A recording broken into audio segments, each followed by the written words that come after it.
Hey guys, so I am back. Thank you so much for tuning in again. So we are continuing in Exodus, and we are still in chapter 1. This is going to be multiple videos, so I hope you watch the first 2 videos of the story of Moses, and we're setting the scene still for Moses. So if you have not, I recommend going back first to those 2 videos, and then continue this one, or however you want to do it. It's fine. It's up to you. But I want to go back in here to Exodus right now. We are in Exodus 1 is where we are, and then we are in verse 20. So to kind of recap, we, the king of Egypt got brand new. He is like, I don't know no Joseph. I don't know what you're talking about. Y'all didn't help my people. All I know is there's way too many of y'all in my I don't know where to call it. So you're in my nation. You're in my space. Why are there so many of y'all? It's just too much. And he feared them. Right? There is such thing as a spirit of fear. Just a FYI. So, he feared them. He's like, I don't understand why there's so many of them. So he came up with a plan to first put them in bondage. Put them in bondage. Second, he said, all right, so that didn't work because they kept multiplying and growing. I don't understand. So then he's like, all right, so now we're going to kill the firstborn sons. But you have to understand, he didn't ask his people. He asked the Hebrew midwives. He said, when the firstborn sons are born, when the sons are born, kill all the sons, leave the daughters. And they feared God. Not just feared God, but they reverenced the Lord. The word fear can be, as we understand, if we don't have understanding of it, it's to show reverence to the Lord. They're like, someone told them some stories down the way about God, because if they didn't, they wouldn't be where they are now. So someone's family helped them out. Someone's grandparents passed on the stories. Someone's parents passed on the stories because they didn't have, maybe they had something written down. I don't know how it worked back then. I wasn't there. I can't say I knew. We didn't just record a video. They didn't just record what they wanted to say. They didn't have pen and paper maybe they did. I don't know. I wasn't back then. I'm not a scholar. I'm not an educator. None of the above. I'm just speaking when I speak. So it says, therefore, God dwelt well with the midwives, and the people multiplied and were very mighty. And it came to pass, because the midwives feared God, that he made them houses. I need you to understand this passage here. It says, not only did they not do what Pharaoh said, they did the complete opposite and let them live. And because they had the fear of the Lord in them, he not only multiplied the people again, he's going to multiply you, but he also waxed very mightily. They were waxed very mightily. And not only did they multiply, but he strengthened them. So I need you to understand this. So even though you're going through your trials and your tribulations, even though you're going through your moments of your weakness, even though you're going through each thing after each thing, you have to know and understand that God is not only one going to grow you spiritually, he's going to strengthen you through it. Because sometimes when you're so close to the edge of that exit, the enemy's like, I'm coming harder. I'm going to kill the thing that's birthing inside of them. I'm going to do this thing inside. I'm going to do something crazy now because I'm running out of tricks. I'm going to do something crazy now that worked for other people, so I know I tested and tried it, so it's going to work. So he's going to do something else crazy now.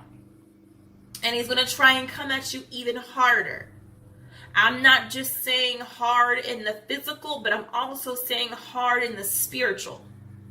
He is going to try everything he can to stop you from birthing your purpose, from birthing your destiny, from birthing the thing that God put in you way before the foundations of the earth, the thing that God already called you for before you even thought of in the womb. He's going to call you. He's trying to take out the birthing process from you by coming against you harder. But listen, my sister and my brother, listen to me.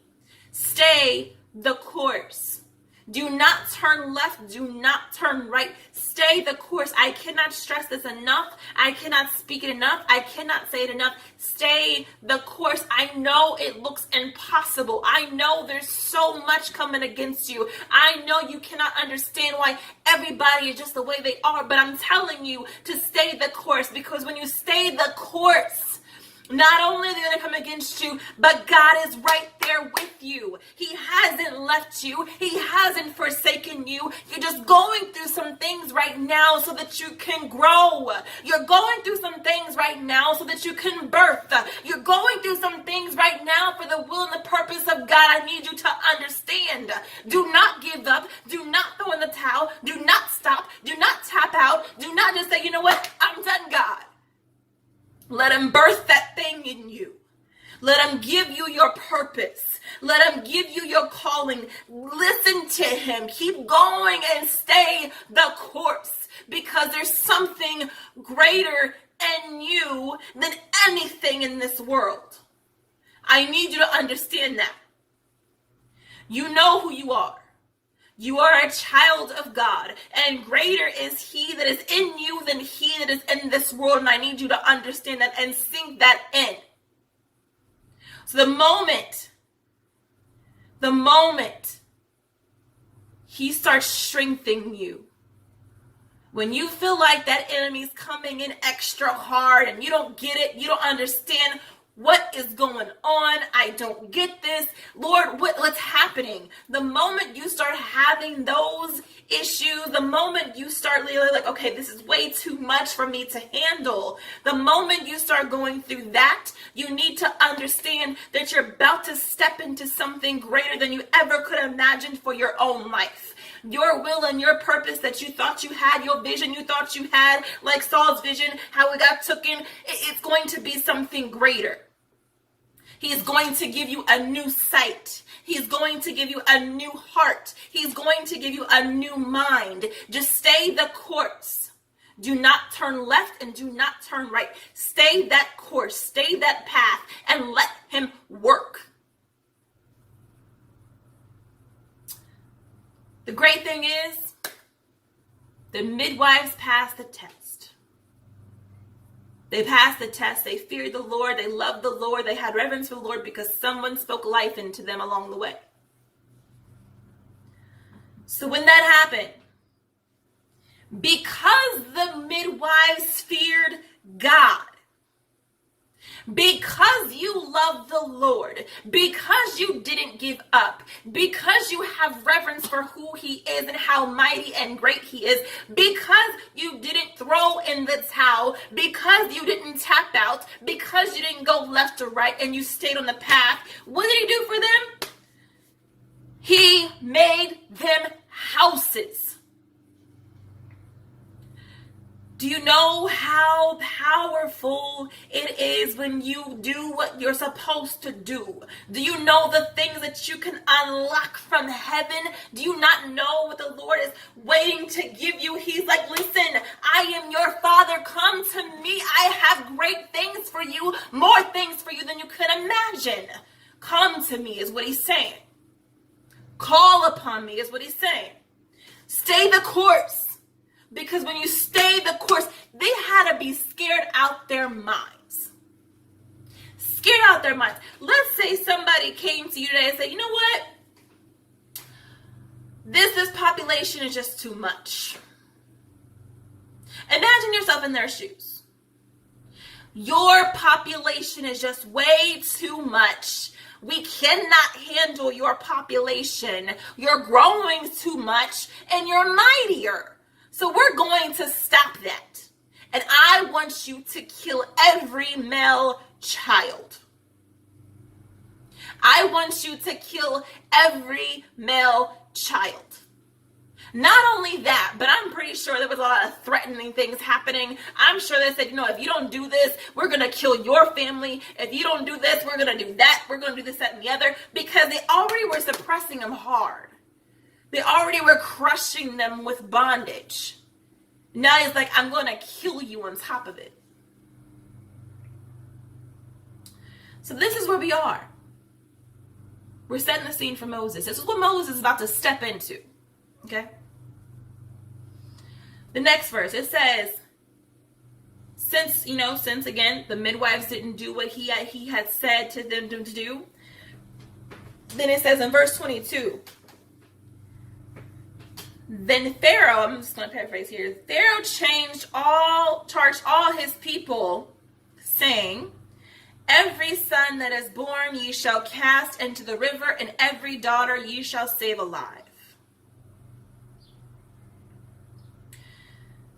He stopped using the Hebrew midwives. Why? It didn't work. They feared the Lord. They feared the Lord. They loved him. They had reverence for him. They feared him. Now, what does the enemy do? He tried to use your family. He tried to use your friends. He tried to use those who were closest to you, but it didn't work. Now, what does he do? He charges his people to come against you, to try and kill the things that birthed you. The thing that tried to birth you. Not just birthing Moses because something great was about to happen in Moses. We know he was coming and he was birthing, right? The great thing, the spiritual thing was birthing, and the devil already knew it. But now he's trying to kill you by using his people. What does that mean? It could be a lot of different ways. We could look at this spiritually. We can say that he's going to use spiritual forces to try and destroy you, and they do. They will come and try and destroy you before you can birth what you are supposed to be birthing. It happens. I'll admit, it happened to me. It happened to me. I have never experienced so much spiritual warfare in my entire life, but thank you, Jesus, by the grace of God, I overcame it. Because the Lord reminded me of who I was, who I belong to. I am a child of God. And when you know you are a child of God, you know when you understand that you have the power and the authority to step on those serpents and to destroy those scorpions. It's very real. It is. It may seem scary, but it's very real. But when you understand the power that you have as a child of God, the power that you have as a child of God, as the salt of the earth, as the light of the world, when you understand who you are, you can overcome it. Now, I'm not saying you can overcome and go out and do some crazy things. Absolutely not. Don't go looking for the enemy. If he finds you, then you take care of it. But do not go looking for the enemy. Do not go be foolish. Do not be foolish. Because when you try and seek something you should not be seeking, you will find it. And sometimes you'll learn that snake is a little bit bigger than you thought. So the enemy's trying to now use his people to try and come and destroy the birthing process, trying to disrupt it so it doesn't happen. So now that was all chapter 1. Now we're in chapter 2. Now is where we go. We set the scene for Pharaoh, and we set the scene for Moses. We got a new Pharaoh, a new king, whatever you want to call him. He's in charge now. He got forgetful. His people are in bondage. The enemy tried to take out all the male children. They tried to kill every one of them because there was something birthing and the enemy could feel it. It was birthing. It was birthing and he could feel it and he wanted to stop it before it happened because he knew the moment you started birthing it, there was nothing he can do to stop you. The moment the labor pain started kicking in, there's nothing he can do to stop you. The moment you start dilating in centimeters, there's nothing he can stop you. The moment you start pushing and your water breaks is the moment that you start birthing, and there's nothing he can do to stop you. The greatest thing he should have did a long time ago, if he wanted to stop you, he should have killed you a long time ago. But by the grace of God, he didn't kill you. By the grace of God, you got through it. By the grace of God, he kept you the entire way, and now you are birthing. Now you are stepping into your calling. Now you're stepping into your destiny. Now you are doing what God awoken you to do. Now you're doing the thing that God called you to do, and you don't ever stop, because the thing is, the enemy should have killed me a long time ago. And trust me, he almost did. He almost did. But by the grace of God, I am still here. I am still here. I have overcome. As my pastor said not too long ago, a lot of us are survivors. Sorry, I had a tickle in my throat. A lot of us are survivors. We've overcome something. We've come through something. We have survived something. So we have something to say, you know what? I got the victory. I know who God is. He is my provider. He is my protector. He's my everything. So we can say this, and this is how your relationship grows. When you go through something with God, you untap, you reveal another character of God and who he is into you, into your life. So if you want to go more on that, I have a video on who is God to you. Definitely check it out if you want to do that one. That it speaks a lot.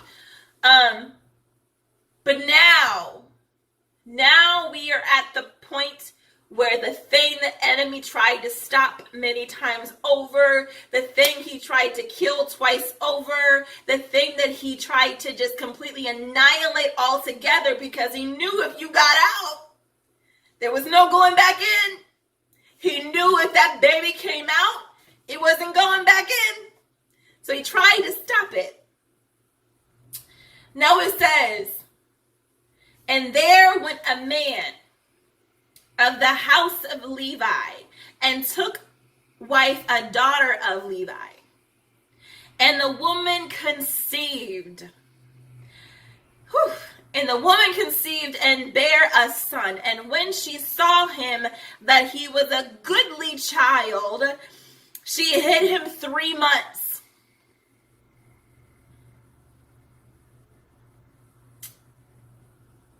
Sometimes after or during our birthing process, when we finally birth something, we have to be put away for a little while so that we can continue growing and completely maturing and suckling on the milk, if you will. Whatever you want to say, however you want to do that one, it's fine with me. But sometimes we have to be hidden away for a little while. Quarantine. Sometimes we have to be hidden away for a little while, so we can be strengthened. So our birthing process continues to grow and to continue to develop. We have to be hidden sometimes because the enemy's still trying to come and get you. So sometimes you have to step away and say, you know what? I'm going to step back for a little bit. I know the Lord's working on me right now. There's something happening right now. So I'm going to just step back for a little bit and see what happens. And Lord, how you develop me and what you want to do, your will and your way, then so shall it be. So shall it be. Sometimes the good thing needs to be hidden for a while so it can come out when it's supposed to come out. It can come out in the timing of God. Not our time, but it's in his time. See, the thing is, I recorded a couple of videos a few months ago. Some powerful videos a few months ago. And there was something about it. And I'm like, no, I'm never gonna publish these. It's just mine. I'm gonna leave them alone. It's not as it was a very emotional moment for me. It was a time for me when I was going through some things spiritually, when I was going through some moments of not understanding what was going on. I'm like, I know I heard what I heard, but come on now. So it took some time for the Lord to develop me, to help me grow. And I'm still growing. I'm not fully grown. I'm not going to stop growing until he says, you know what? You've grown a lot. I think you've done enough. You're good now. I don't think I'm going to stop ever growing. Because if you stop growing, you stop. That makes sense. Always grow. Always grow. So it says, and when she could not longer hide him, she took for him an ark of bulrushes and dabbed it with slime and with pitch and put the child therein, and she laid it in the flags by the river's brink. Sorry, I can partly see it. I don't have my reading glasses on here. So then she couldn't hide it anymore. She couldn't hide the baby anymore. He's gotten too big. She just couldn't hide him anymore. He was growing. So she said, you know what? I can't hide him anymore. He's a great thing. There's something happening to him. So now I got to let him go and pray to God that something else greater happens for him. So after you spend your time growing,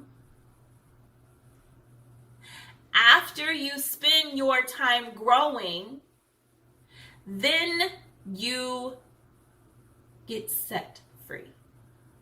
Now you're on your own. Now you are on the path of your destiny. Now you are on the purpose and the will of your life. Now I can let you go on your own.